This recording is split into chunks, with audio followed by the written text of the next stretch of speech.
We're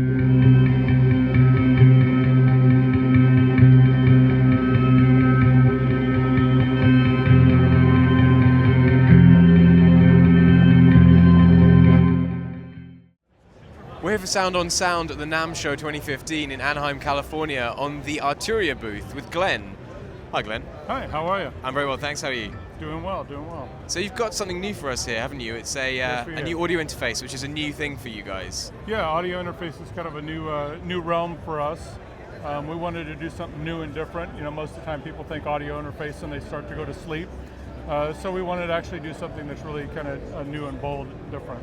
So what exactly have you done then? What's so bold and different about this interface? Well, we kind of took it from three aspects. We wanted to design it around the sound quality, the workflow, and the connectivity.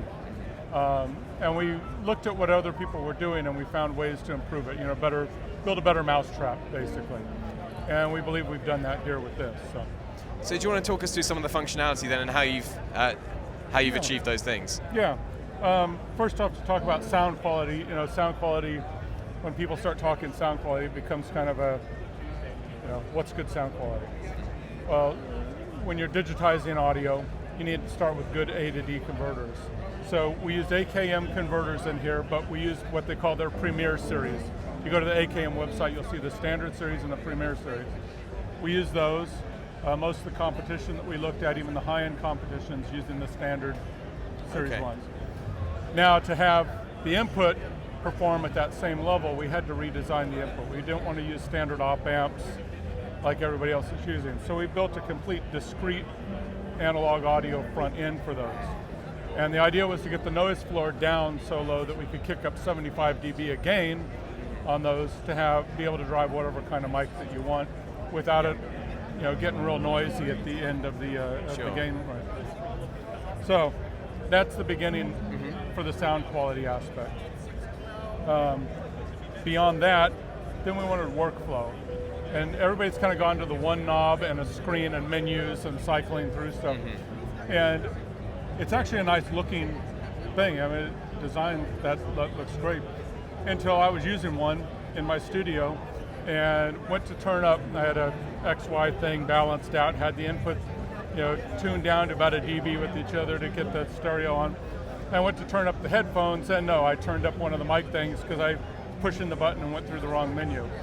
And that's like, oh, there's a problem with this workflow. This isn't working. I just want to turn up a level. I want to turn up a headphone. I want to hit a button. I want to turn this on and off.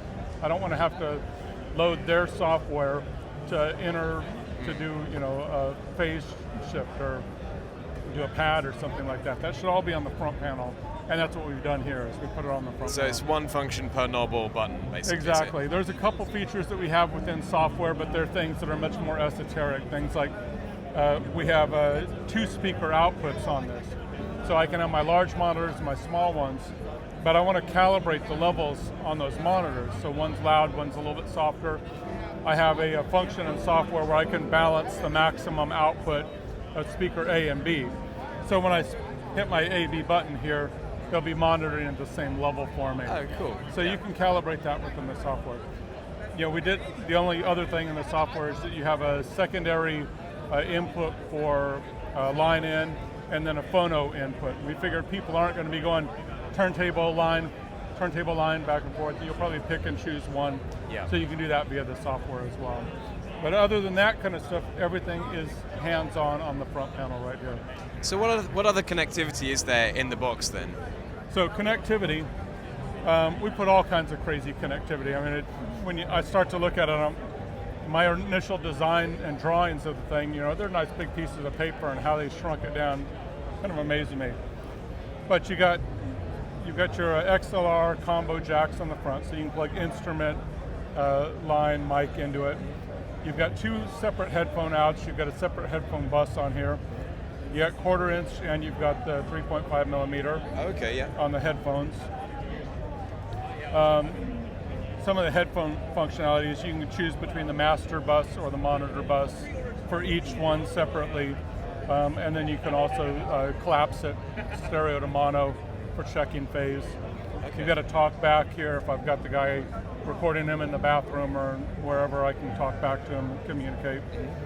For other connectivity though, we've done MIDI in and out.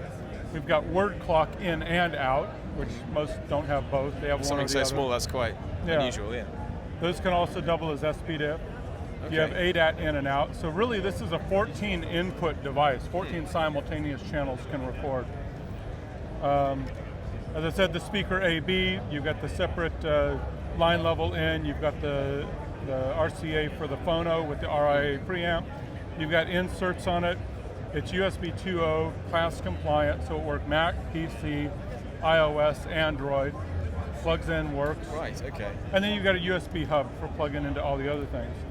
Now with the USB, one other thing to mention on that is that we're using a very new Series XMOS component with some firmware, and the way that they handle the packet data and everything, we've gotten the round trip latency down to as low as 3 milliseconds. Oh, wow, nice. So we're achieving basically Thunderbolt speeds, but with USB, so it's going to work on your PC, it's going to work on everything else. Cool. It's meant to be a nice portable thing. It comes with this lid that will snap onto it.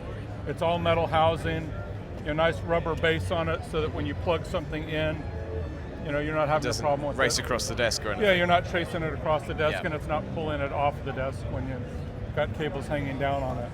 Cool, so how much is this going to cost then, and when's it going to be available? Availability of it is going to be in the second quarter, and the price point right now is we're looking at a suggested retail of $599, so street price of $549. Okay, great. Thanks very much, Glenn. Thank you very much.